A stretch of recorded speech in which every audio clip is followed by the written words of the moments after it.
గీతా సందేశం. గీత ఎప్పటికీ నశించని సత్యం గురించి మాట్లాడుతుంది. అది ఎలా సత్యం అని నమ్మాలి అనే ప్రశ్నకు సమాధానం తెలుసుకుందాం. మానవునిలో శారీరక మరియు మానసిక మరియు భావోద్వేగ సమతుల్యంగా ఉంటేనే సహజ సిద్ధంగా జీవించగలడు. వీటిలో శరీరపరంగా అనారోగ్యం వచ్చినా, మానసిక పరమైన స్థితి సరిగ్గా లేకపోయినా వైద్య సహాయంతో లేదా కుటుంబ సభ్యుల సహాయంతో జీవించగలడు. కానీ భావోద్వేగ స్థితి సరిగ్గా లేకపోతే తను ఏ క్షణంలో ఏమి చేస్తాడో తెలియదు. ఆ ఉద్వేగ స్థితిలో ఆత్మహత్యకి ప్రయత్నించి తన శరీరాన్ని సెకండ్స్ల వ్యవధిలో వదిలేసే అత్యంత ప్రమాదం ఉంది.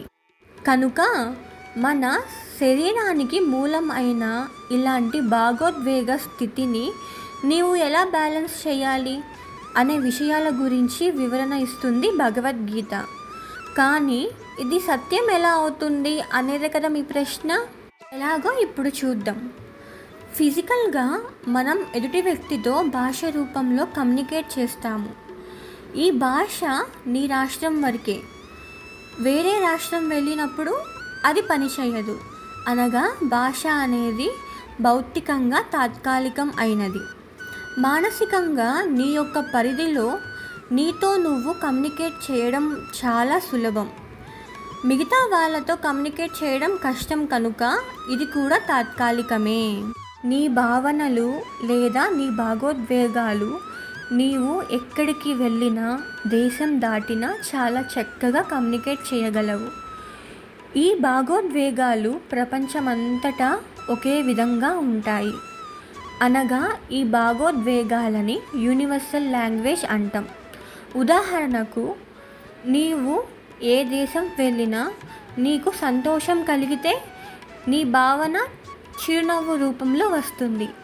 అలాగే దుఃఖం కలిగితే నీ భావన ఏడుపు రూపంలో వ్యక్తపరుస్తావు. అక్కడ వారి భావనలు అలాగే వ్యక్తపరుస్తారు. ఈ భావన నీ యొక్క మూలం. ఇలాంటి శాశ్వతమైన మూలం గురించి వివరణ ఇస్తుంది భగవద్గీత. భౌతిక శరీరంతో నీ గృహంలో నీవు అలసిన, మానసిక శరీరంతో నీ మదిలో నీవు అలసిన, భావోద్వేగ శరీరంతో నీ జీవితం మీద నీవు అలసిపోకుండా నీకు శాశ్వతమైన జ్ఞానాన్ని ఇచ్చేదే భగవద్గీత. హరే కృష్ణ.